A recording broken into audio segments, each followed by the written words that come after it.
Welcome everyone to the second day of our online retreat. I saw all the tiles disappear this morning as you went back into your daily lives, and at 7:25 UK time, it was amazing to see you all come through the door and take your seats. So thank you for being here, and thank you for coming back. It's great to sense you there, and we look forward to sharing the evening with you again. It occurred to me that some of you may not have experienced inquiry with Flint before. So the opportunity later on in the evening is to meet him, and Jessica explained how you can do that by raising your hand. And in coming forward, in meeting Flint, you're actually making an offering of yourself for the community. Please don't feel you're taking your time or other people's time. It's actually a very generous offering to come and meet and to share with Flint and share with the group. So I'm now going to hand over to Flint and to Catherine for this evening's talks. Thank you.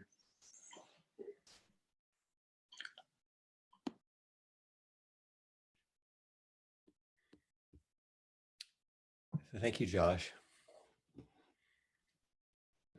Just as you were saying what it was like to watch people come for the morning sitting and then slowly kind of disappear out into their lives, it's the same here as I watch the ticker mount as people come into our cloud Zendo.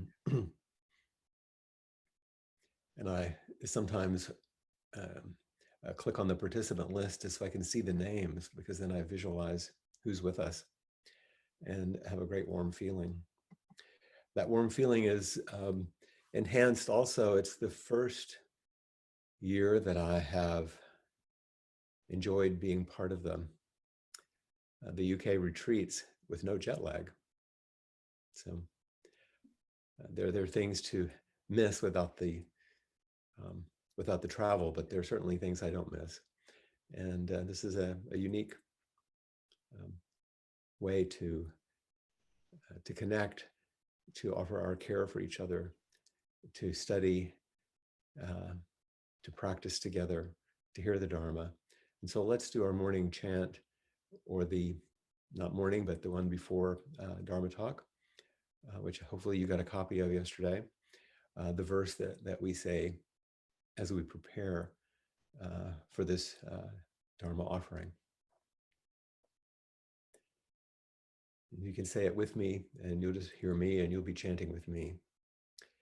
The Dharma is vast and subtle. We now have a chance to hear it, study it, and practice it. We vow to realize its true meaning. The Dharma is vast and subtle. We now have a chance to hear it, study it, and practice it. We vow to realize its true meaning. The Dharma is vast and subtle. And now we have a chance to hear it, study it, and practice it. We vow to realize its true meaning.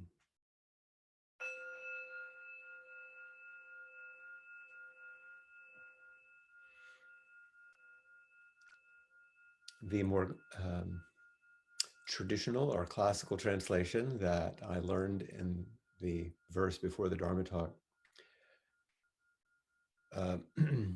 is a bit more elaborate. This one I think is more accessible and speaks directly to the Dharma being vast and subtle, that it's both intimate and yet it's boundless. We're speaking to the vast quality of the teachings and our own nature as vast and inconceivable. And yet there's also a subtle intimacy to it, And that's why it's useful to come together, to meet as we hear and study and practice together. We now have a chance to do those three things, which is an opportunity. The Dharma offers itself. We have an opportunity. And meeting that opportunity, we then, in the last line, make a vow to realize its true meaning. And what is the true meaning of that vow? Is to set ourselves on the course of awakening, to know that this is our path, this is our life, it's what we are meant for. And being born into human bodies, we are an expression of the Dharma in an embodied form. And to realize that then really transforms the way that we live our lives. Some of you have studied the precepts, which are the ethical foundations of our practice. They appear in every wisdom tradition, but they're a bit different in the Buddhist practice and in Zen practice because of they're not so much admonitions as a description of that awakened life that we make a vow to lead. And so we have a scaffolding, something to use as a reflection in our own inquiry about how we're according with reality, which is the Dharma, and how we're following an idea or an ideal of awakening, which is Buddha and our own true nature, and how we're doing so in relationship with everyone else, which is sangha, our spiritual friends in our community. So that we begin to open the two real foundations of our practice. Clear seeing as we endeavor to rest in the intimacy of the Dharma, and its boundless nature, this vast and subtle quality. We see more clearly, less through our conditioning, less through our reactivity, less through the delusions of everyday life. A little less is good. And that clear seeing is called wisdom.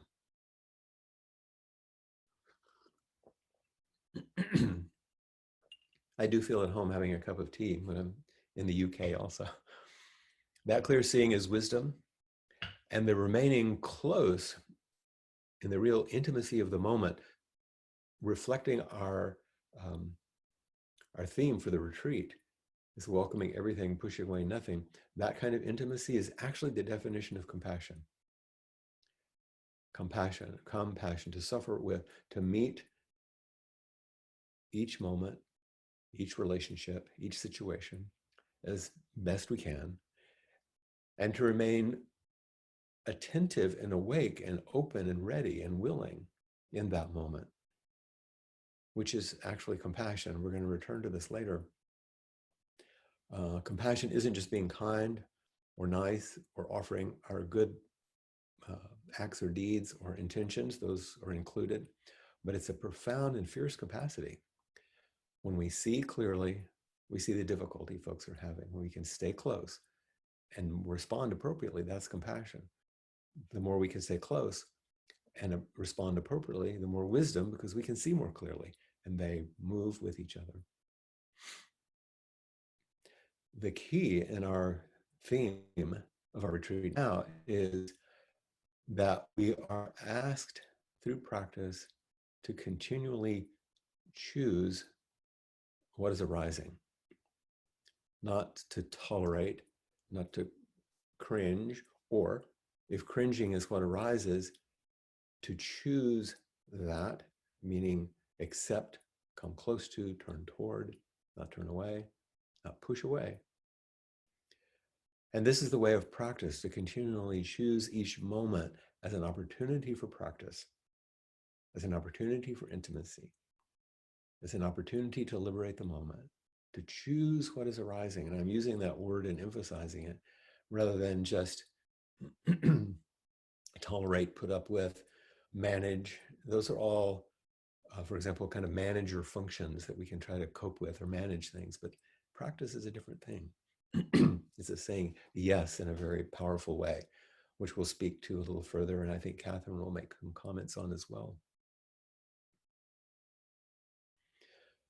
In that choice, we also remember over and over our interdependence and our connection with all beings and all things, that we're not alone, that we can't do this alone, which Trudy emphasized yesterday. And this is a profoundly partnered practice, and we're in partnership with the entire universe, with everything and everyone. One other thing I think that's really crucial to remember in this time of pandemic and all the other difficult and challenging things that are arising around us is that this has happened before and that people still practiced. If one looks at the history, for example, there's been a lot of controversy, as we all know, about China and ways in which there's sometimes blame assigned to the source of the virus. Those small pieces of RNA packed in a lipid coat don't have a nationality and don't have a location. They're universal. And if something began as an infection in one place, what good does blame do? But I say this because if you look at the golden age of Chant, the foundations of Zen were in China as early as the 6th to the 10th century, somewhere in there. Was a long period of time when a lot of the historical things that we draw on occurred. And it was a terrible time. Death for infants and for mothers at birth was staggering. There were terrible diseases, there were famine, there were wars. And yet people practiced in such a way that the brilliance of that golden age, they call it, of Zen, carries forward even today. And this is true in other countries and in other times and other periods. But to choose what's arising, to remember our connection, to understand that this is what life as a human on this planet is like, so that we don't lose ourselves in a kind of a sense of entitlement or false protection, which some of us, myself included, cling to because we've been privileged or things have gone well for a long time. But now we meet these cycles. And how are we going to welcome everything and not push things away? Because in doing so, we would increase suffering rather than reduce suffering, which is our vow, which we alluded to in the opening chant. When I was preparing for these talks, which were a bit different in each of the retreats, we had a similar theme for the Open Doors Zen community in Madison a few weeks ago. And some of the material is the same, but some is different. And when I was doing some research, putting together my thoughts to help open and amplify and maybe encourage you to welcome everything and push nothing away, I pulled a book from my shelf, which I'd not looked at in really many, many years, but I had saved it and brought it with me to Hawaii in the few books that I kept, because it was signed by a great Zen teacher, Robert Aiken, and it was his book on haiku. And as I opened the book to see what I might find, a letter fell out of the book, which had been folded up. And it's a letter that was, and this will tell you something about the age, it was typed on a typewriter and then copied so it could be used sort of like those letters you send out at Christmas or something, a very general letter that then was personalized for each person to whom he sent the letter. Robert Aiken Roshi, as you know, was, we sometimes call him the Dean of American Zen, at least in the 20th century. He was born, I think, in 1915. And as a young man, he was living in Guam as a civilian working in construction at the onset of World War II. He had been born in the United States, but from the age of 5, he had been raised in Hawaii. He lived here on the island of Oahu. And as a construction worker in Guam at the onset of the war, he was captured and detained by the Japanese and held in an internment camp for the duration of the war. So he was in a Japanese concentration camp, as it were, for all that time. This was not a lowly experience. And one of the internment camps in Kobe, Japan, in 1944, he met the English scholar R.H. Blythe, who had also been captured and placed in the internment camp. And they had frequent discussions on Zen Buddhism, and this was the beginning of his deep interest. So at the conclusion of the war, Robert Aiken returned to Hawaii, and he got a degree in English literature and then a master's degree in Japanese from the University of Hawaii. And then there's a longer history of him going back to Japan after all of this to study with some of the great teachers, Yasutani Roshi, and the person from whom he received Dharma transmission, Yamada Roshi in Kamakura. I met Aiken Roshi in, I believe it was 1995, so about 25 years ago, when I was there for a stay at the San Francisco Zen Center, and he happened to be there as well. And we had some time to meet. He was so kind to me, and I was such a beginning student, and he was an older man and very esteemed. But to carry the story forward, he found that I was going to be coming to Hawaii on a vacation. I told him that, and I was going to be on the island of Kauai, and he suggested that I attend a weekend sitting that was going to be there, that he would lead. And it was right at the end of my vacation time, so I changed my flight, and back in the old days when you could fly, and stayed over for the retreat.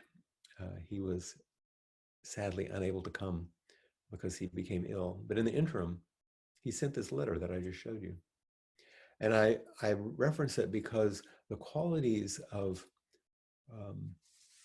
remembering our deep interconnection in choosing what's in front of us, and to understand that this is what it's like to live with other human beings is so central to his practice. He was an activist in terms of human rights and also planetary rights.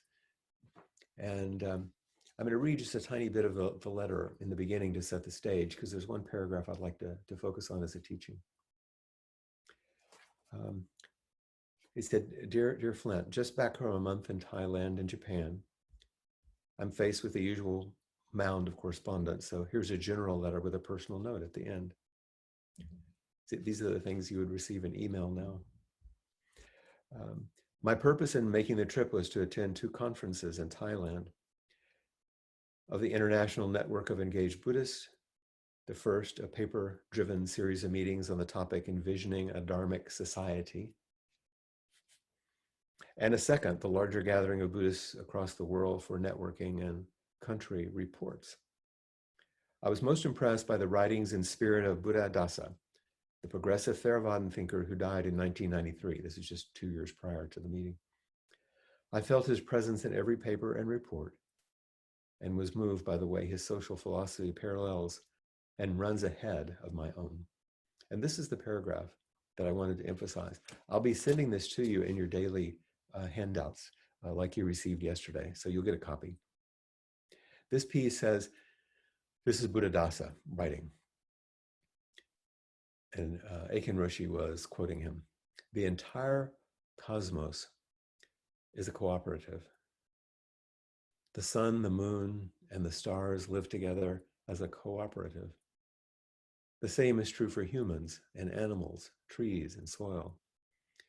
Our bodily parts function as a cooperative when we realize that the world is a mutual interdependent, cooperative enterprise, that human beings are all mutual friends in the process of birth, old age, suffering, and death, then we can build a noble, even heavenly environment. If our lives are not based in this truth, then we shall perish. If our lives are not based in this truth, then we shall perish. And this being the central theme of our retreat, when we say, welcome everything, push away nothing, we're making a statement, which is actually an invitation to realize this truth. And not just to realize it, but I say it this way, to bet our lives on it. To wager that if our lives are not based on this truth, then we'll perish. So we have to understand we're committing our lives to this truth. He says the entire cosmos is a cooperative. We know this intellectually, of course. We understand it from science, for those of us who actually utilize scientific knowledge. But do we bet our lives on it? Do we actually make it a central focus of how we live our lives? He says, we can build a noble, even heavenly environment. Have we? Can we? And most importantly, will we do so? The word noble is something, a word that I think seems almost old-fashioned nowadays, that we don't use it so much. I looked at the dictionary definition of having or showing fine personal qualities or high moral principles and ideals. That piece of the definition sounds a bit like one who follows the precepts. Some sort of nobility. And when I say nobility, I do this because I can feel the uprightness, that reflects our own practice in Zazen. And nobility seems to me to be a bit in short supply these days, at least publicly in our leadership. And the lack of such seems to be another and equally damaging contagion in our social structures and public discourse right now. I think it's as violent and deadly as the Corona-19 virus, and as a contagion. And we see it, and certainly in the United States, but also in the UK and in certain places in Europe. We see it in the quandary and the divide and the struggles over Brexit and many other things. So we understand that in order to welcome everything and push away nothing, we have to realize our inner dependence. Because even to step out of it is to push away. And to step away from our interdependence is to not welcome everything. The very act of that separation is counter to our practice. In one of his most famous works, Buddha Dasa remarked, and the name of this piece was called No Religion, which is interesting for a monk and a religious leader. He said, those who have penetrated to the highest understanding of Dharma, now this is where we began, remember, to see, to study, to practice. Those who have penetrated to the highest understanding of Dharma will feel that the thing called religion, he puts in quotes, doesn't exist after all. There is no Buddhism.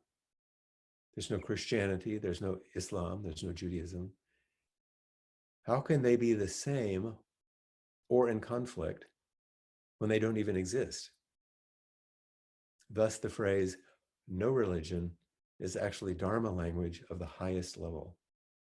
Now, obviously, that statement is a strong statement, and it requires more unpacking that we'll do in this brief talk. But he's pointing to something that is essential to our Zen practice. And that is not getting stuck anywhere. In that same meeting in San Francisco Zen Center, where I first met Robert Aiken Roshi during one of the Dharma talks, and I I don't, maybe Blanche was giving the talk, I think, and Aiken Roshi was in the audience sitting, and I happened to be sitting quite close to him. You know, if you're near a rock star, you go kind of get close as you can to see what they're like. For a young man, for me, this is what he was like. And he sat there with great dignity, nobility, quiet, dignified. And during the question and answer period after the Dharma talk, people began to debate a little heatedly about belief, what to believe in, sort of the essence of what we think of as in religion per se. And the old man sat there quietly with a little smile on his face. And after a while, he was very thin. You'd see his hand come up and his arm. And so everyone looked to see what he would say, and Blanche called on him. And he said, in Zen, there's nothing to believe and everything to discover.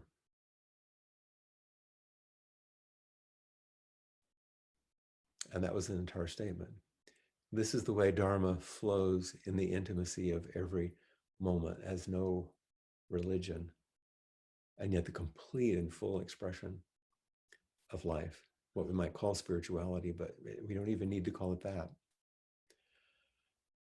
For some of you that know some of my history, and some of you know some of Catherine's history, you know that each of us have a long and tangled relationship with clergy, with religion, and a complicated relationship with what you might call the church. And we don't need to go into it, but it's part of our practice and part of what we've worked with. There's an old story in a book called The Hidden Lamp, and I would recommend it to all of you. Pardon me.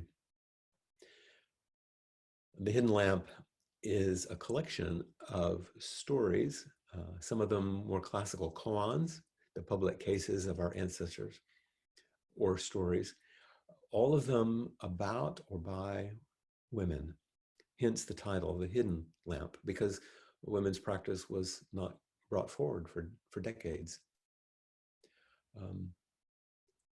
for centuries, for a millennia, really. And so it's a beautiful book that celebrates women in Buddhism from its beginning. And in it, there's a story about an old lady meeting a Zen master on a road, a kind of a classic setup. And there's a form of Buddhism in Asia, certainly in Japan, which is called the Pure Land Doctrine. And I'm mentioning it because my experience, anyway, is that the Pure Land is thought of a little closer to like a theistic religion, and so therefore kind of pushed aside a little bit by other forms of Buddhism sometimes. And I can say that I've had some of this, but the story is counter to this idea, but it brings it forward. In the Pure Land Doctrine, a bodhisattva apparently made a great vow, which in time fulfilled itself as the manifestation of what's called Amitabha Buddha. And Amitabha Buddha is the Buddha of infinite light. It's one of the iconic images in Buddhism, the Buddha of infinite light, who created a pure land paradise, sounds a little like heaven, for those who would take his name with faith. Sound familiar? From this pure land, one could then attain nirvana. And so often there are practices of chanting to Amitabha Buddha for rebirth in the Pure Land so one can attain nirvana. So this is the background, the setup. So an old lady who is deeply faithful in this practice. Oh, let me back up for a second. One curious thing. Robert Aiken Roshi was to come to the retreat I was going to do in Kauai that year in 1995, and he was unable to do so because he was ill, which I'd mentioned, but he sent a gift. And his senior student came from Oahu to Kauai bringing a little bag, a little paper bag from a store in Japan, an antique store. And those of you that have been there, I know Judy has been, and Paul and Catherine have been a couple of times, and you know the bags and the wrapping are always exquisite. And so it was a gift to the sangha, the Garden Aisle Sangha. Kauai is called the Garden Aisle. And so I was there, and when they unwrapped it, and it was a small statue about this high, about 10 inches high, and it was an antique. It was quite beautiful. And the statue was of Amitabha Buddha, the Buddha of infinite light. So an old lady who would chant to Amitabha Buddha was walking along the road, and she encountered this great Zen master, a man, who said to her in a pretty derogatory way, "On your way to the Pure Land, huh, Granny?" Very condescending. And she just nodded to him without a word.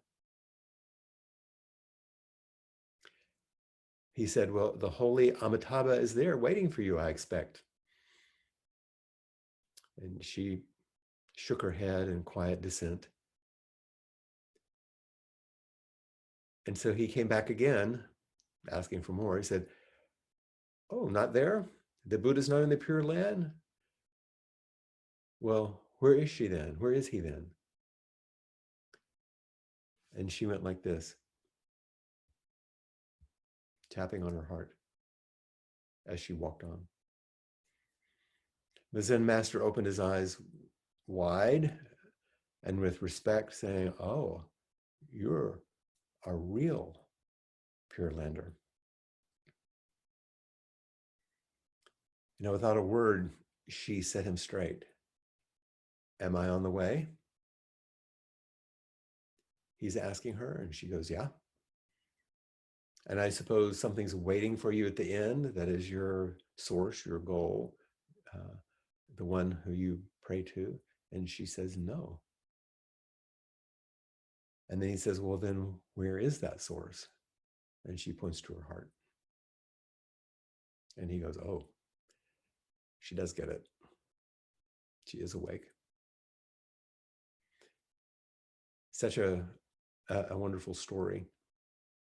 There's a small poem by the American poet Mark Nepo, the title of which is "Awakening Rights," which is a beautiful, I think, bridge between our everyday contingent nature as humans, the relative world, and the absolute that we strive for. And it touches in a bit of a painful way images that bar us from being quite so close these days in our social distancing and pandemic. But it speaks to all the things that we've just been alluding to. Here's the poem. We waste so much energy trying to cover up who we are, when beneath every attitude is the want to be loved. And beneath every anger is a wound to be healed. And beneath every sadness is the fear there will not be enough time. Our challenge each day is not to get dressed to face the world, but to unglove ourselves so that the doorknob feels cold and the car handle feels wet and the kiss goodbye feels like the lips of another being, soft and unrepeatable. And the first section of that poem, speaking of our attitudes, however we meet the world, really behind it is some longing to be loved. And every time we push it away with anger, there's a wound behind it. There's an exile to be healed. And with a sadness, there's often some fear that there's just not enough time. And the challenge isn't to learn how to gird ourselves to meet the world in this way that with my hands up means push away, not welcome everything, but to unglove ourselves, which the image, of course, is a powerful one right now, to strip ourselves in a way that is more intimate so we can feel the cold doorknob, the wet door handle, and feel the kisses of another human being. And that each moment, and this is the real thing, is soft and unrepeatable, is intimate and complete, is unique and beautiful, and therefore unfathomable, but livable. We can embody it. This is how we welcome everything and push nothing away. And the head student invitation ceremony, which we're not enacting right now, but some of you have seen, is an actual enactment of the retreat theme. Because I'll tell you, there's a couple of moments in that ceremony where both the senior student of the sangha and also the teacher will say to the incoming head student, please take this responsibility and help us. We offer you our support. There are various things that we choose you. We'd like for you to be, it's that choosing and choosing a relationship and remembering we're connected. And the invitation is met with our human fallibility, and it's scripted. The person says, this is too much for me. I've taken the precepts. I understand what it means to be upright, noble. I understand what it means to do my best, but I'm not ready. And this is the not pushing anything away. It's important to say yes, knowing that it's not about being ready, it's about being willing. It's let that horizon for readiness drop away and know that I'm willing.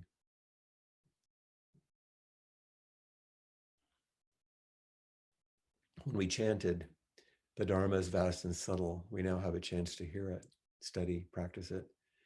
We vow to realize its true meaning.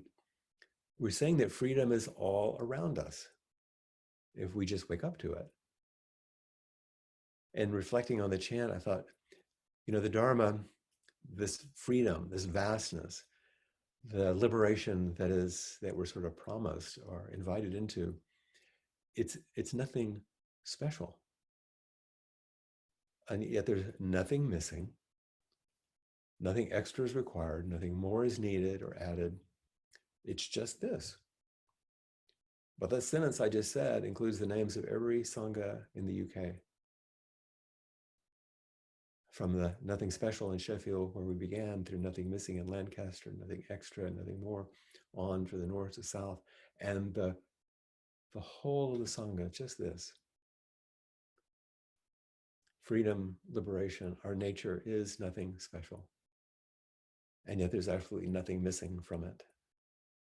Nothing extra is needed to add to it, nothing more. It's just this, just this.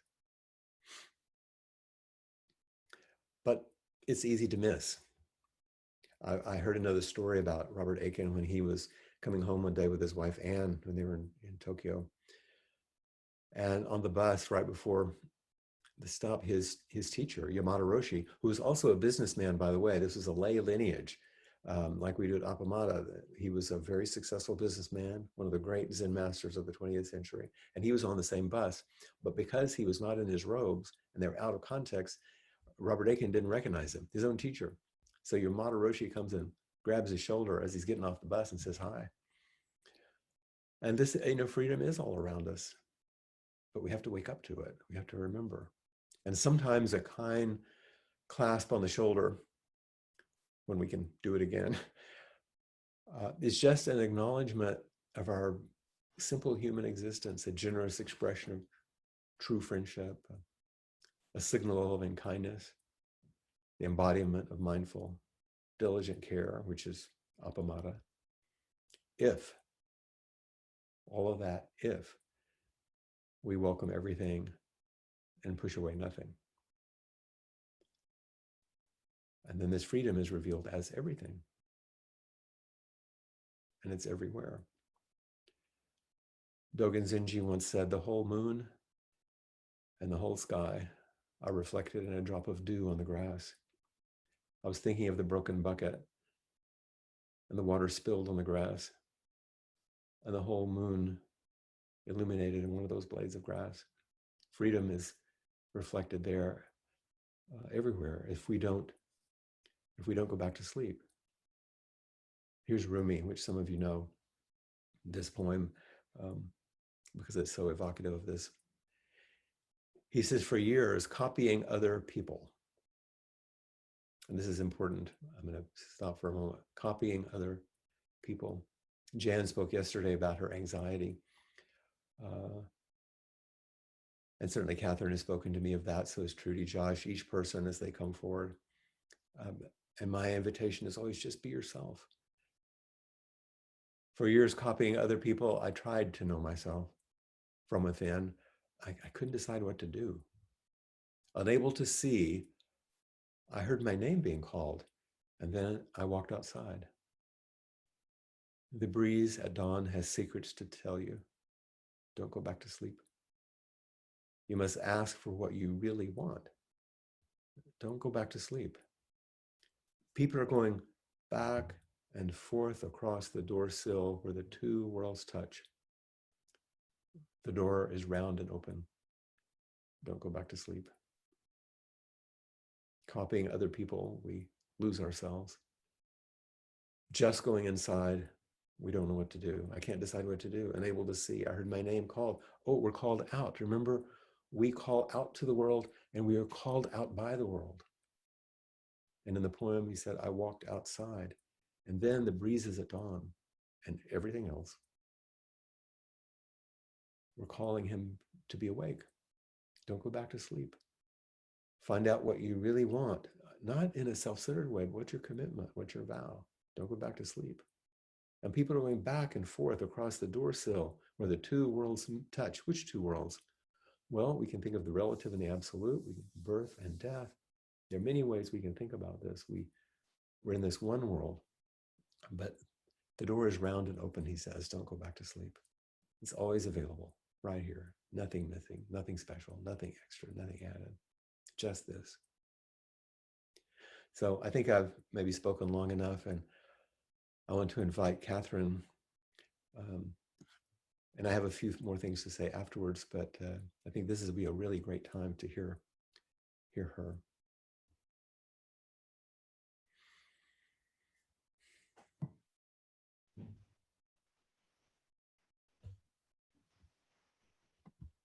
Welcome, Catherine.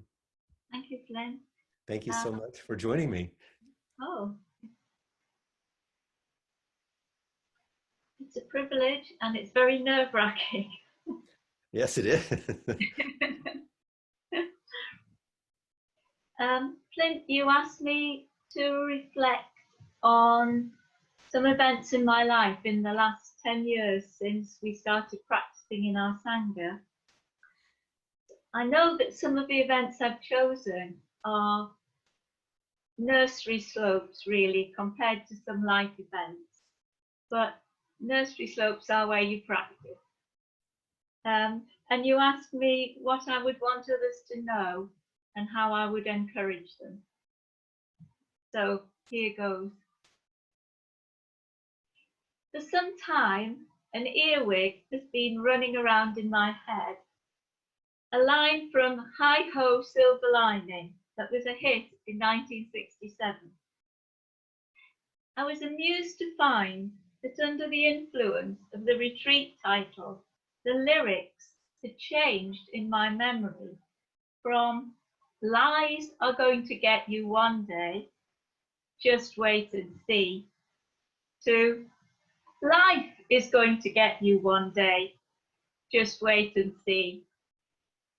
A helpful alert from the unconscious. No escape, obviously, but there are choices in how you meet what comes. For a long time, I knew that in a theoretical kind of way, but the death of my father about 6 years ago brought a change. My father and I had a turbulent relationship, and he was dying, sometimes with a lot of anger and regret. My mother was suffering from the after effects of a stroke, was highly anxious and unable to cope. They both needed care. The self, who often feels in need of care myself, did not welcome the prospect. Anything but. But my Zen teaching told me that the only way through was to practice keeping out of the scripts that kept arising. Why should I when he didn't? Why me? Why not her? Surely now I'll get a blessing. Practicing felt like going underground in some way.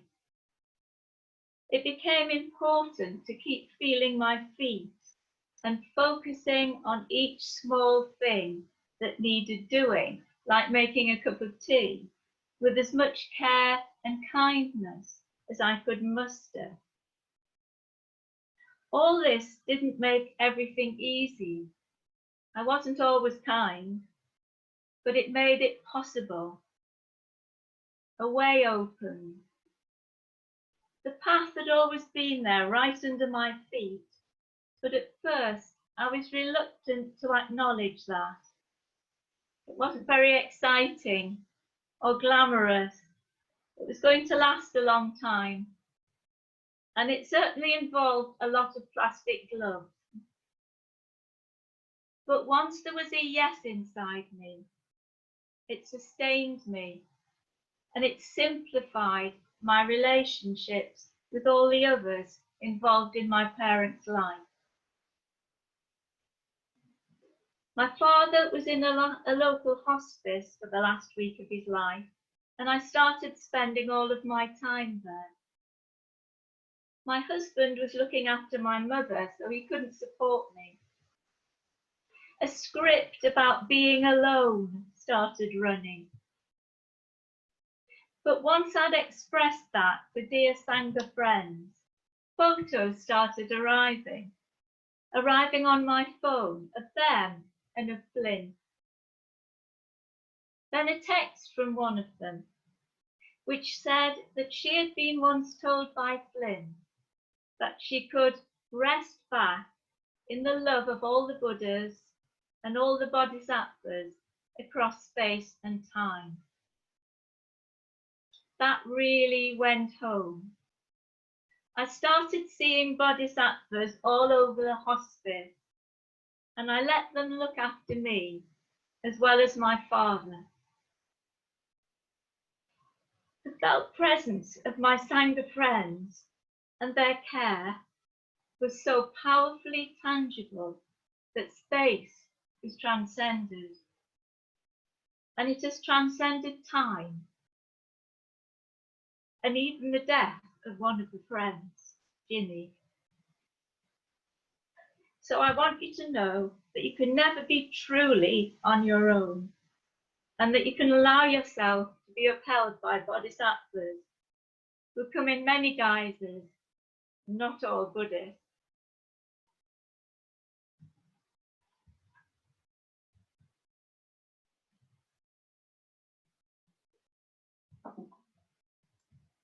The crisis that developed in our sangha 2 years ago was very unwelcome.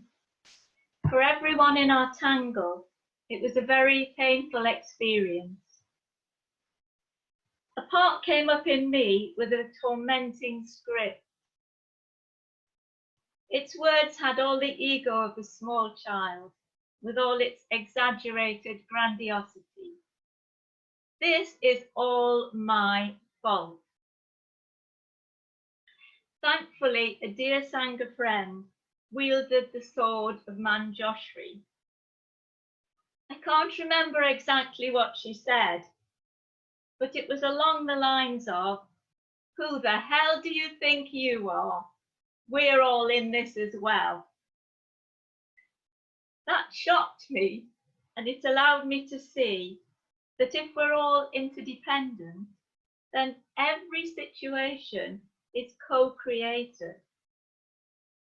Everyone's parts were in play, so everyone was being offered teaching about themselves.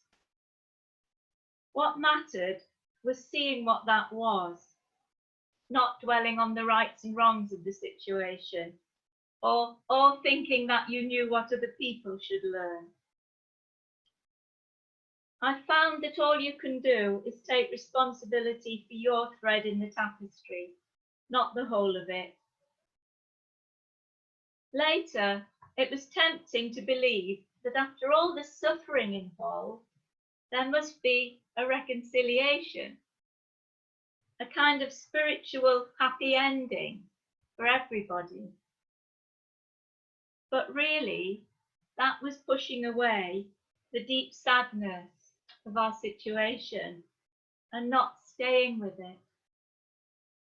Pushing away what is for some imagined perfection in an ideal sangha. And I don't think there are very many of those. In the end, it was the practice of accepting the messiness of life while keeping as open a heart as possible.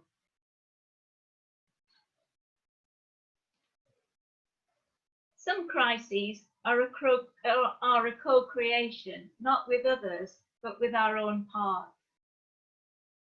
When Flint invited me to step into the role of head student, some of my parts put on a very powerful dance of resistance to the challenge of stepping outside my comfort zone. I saw that I had a very deep belief that the only thing to do when parts kicked up, was to distract my mind until they calmed. I believed that feeling their fear was intolerable. So it might be possible to say a yes at some unspecified time in the future, but not right now. Seeing through this, eventually I could hold the parts close, give their fear the outing it needed, then tuck them under my arm in a kindly way, though some of them were kicking and screaming, and carry them across a threshold. The question I had to ask is, do you put your trust in your own shaky little ego that thinks it has to do everything by itself and do it especially well so that it can't even start? Or place your trust in something else? I found that you can trust in the wisdom and love of others and in the unfolding process of giving yourself to a role. Now comes the challenge of meeting the deterioration of my husband's memory and accepting my own aging. But I know in a different way from before that there are choices about how to meet these unwelcome things. Gradually, over time, something different from hiding and refusing life has been happening. It's as if life has a secret back door into the heart. Come what may, it is going to teach you what you need to learn, but it's also going to provide what you need. And for that, I feel huge gratitude to you, Flint, and many people here. So it's a good idea to pay attention and not push anything away. It's possible to say yes, and that yes has nothing to do with feelings of welcome and everything to do with vow. But you can't keep vows on your own. Dharma gates are boundless. We vow to enter them.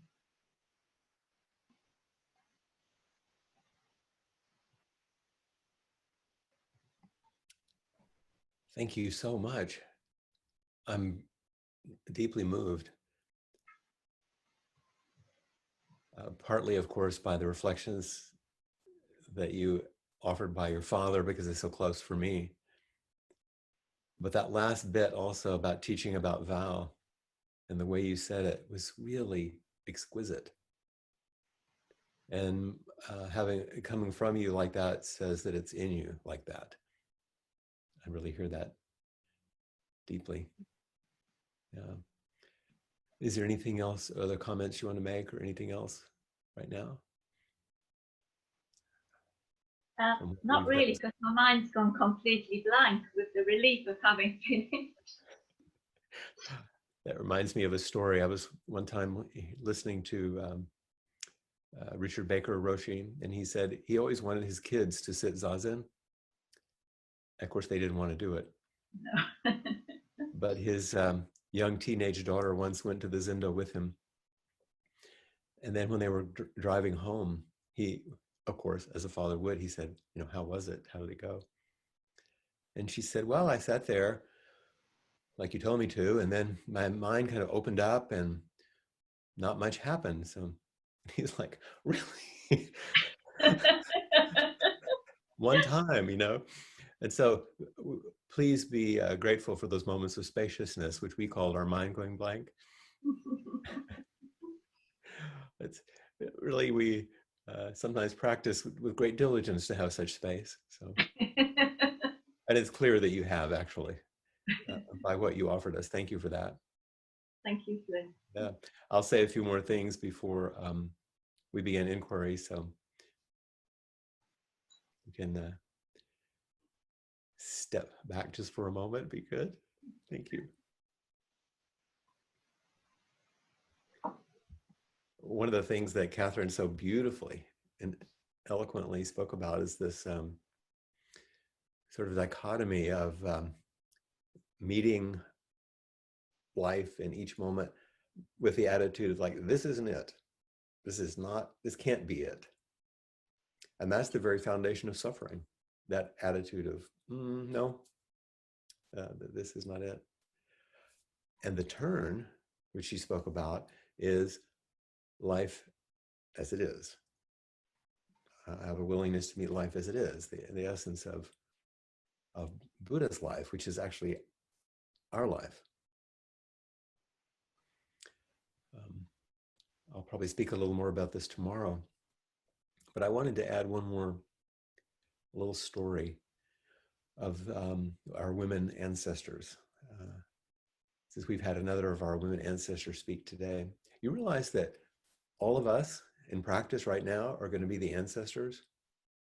Now, I don't mean celebrated ones necessarily, but without us, there's no future practice. Nothing gets carried forward.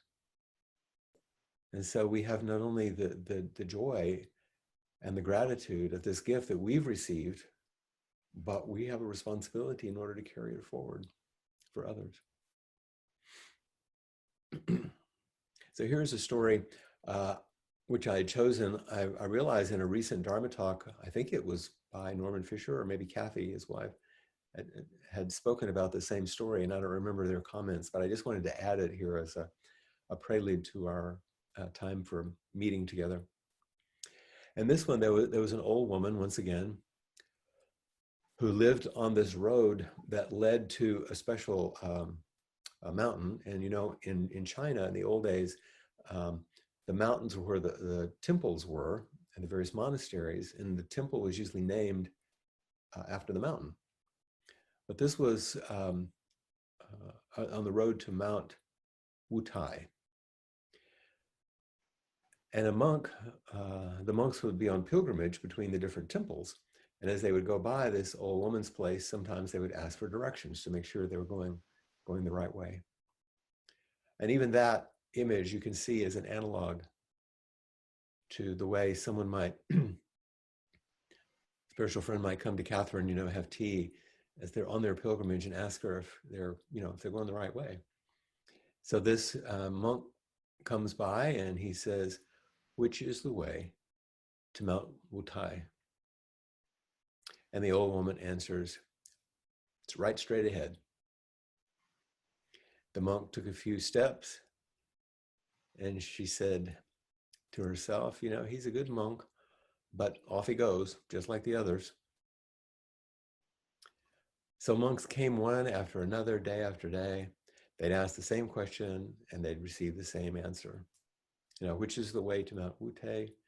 She would say, right straight ahead. So Zen Master Joshu was one of the great crowning masters of this golden age, which I spoke about earlier.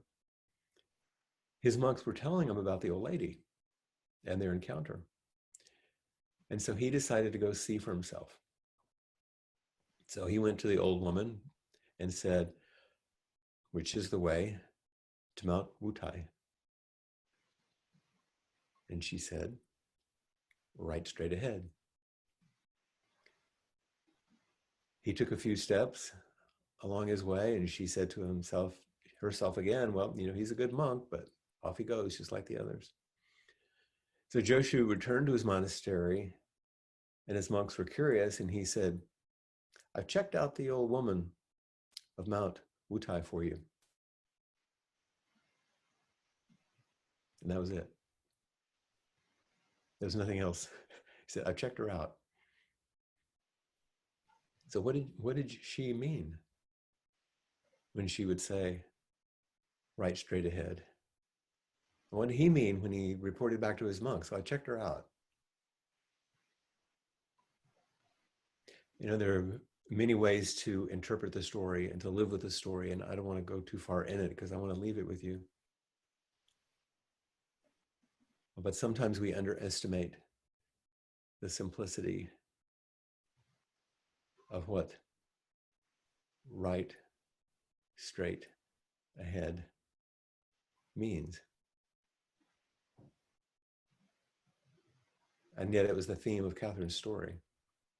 Once she decided to move right, straight ahead in each of the vignettes that she spoke about. And as we listen, and as I asked her to take the role, I checked her out in a certain way. And she showed herself to be a woman of true practice, because her answer was, I'll go right straight ahead. So what is your question about which way to go, or are you on the right road? And how do we check each other out and support each other and encourage each other? This is the question that comes with inquiry. I will probably send in my handouts something about, it's a thing I wrote a number of years ago, and I've actually given to most of you probably. It's called Inquiry 101, or Basic Inquiry Practice. And it kind of doesn't tell you what to do. It's a reflection that I think about, describes what happens when we do it. How we settle in and find at least a little bit of stability. How some insight might open, or some questions might open. How what we meet is often our suffering, our habits, our difficulties. Then how do we make a different choice to turn, to reveal them as the path to Mount Wutai, rather than obstructions or difficulties? We say that inquiry doesn't answer our questions. It questions our answers. It questions the answers that we have cultivated over the years for our everyday life that we live out. If we want to know what your answer is to the question of how should I live my life, look at your life. There's your answer. And see if that's the answer that you choose. And what else is possible? So these are the things that inquiry opens us to.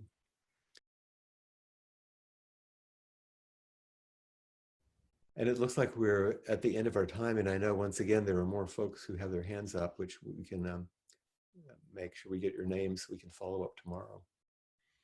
And in these last couple of minutes, we can do our final chant to dedicate our practice. And so if you will follow along, I'll offer that, and you can chant with me. May our intention equally permeate every being and place with the true merit of Buddha's way. Beings are numberless. I vow to free them. Delusions are inexhaustible. I vow to end them. Dharma gates are boundless. I vow to enter them. Buddha's way is unsurpassable. I vow to embody it. Beings are numberless. We vow to free them. Delusions are inexhaustible. We vow to end them. Dharma gates are boundless. We vow to enter them. Buddha's way is unsurpassable. We vow to embody it. Beings are numberless. This vow frees them all. Delusions are inexhaustible. This vow ends them all. Dharma gates are boundless. This vow enters them all. Buddha's way is unsurpassable. This vow embodies it.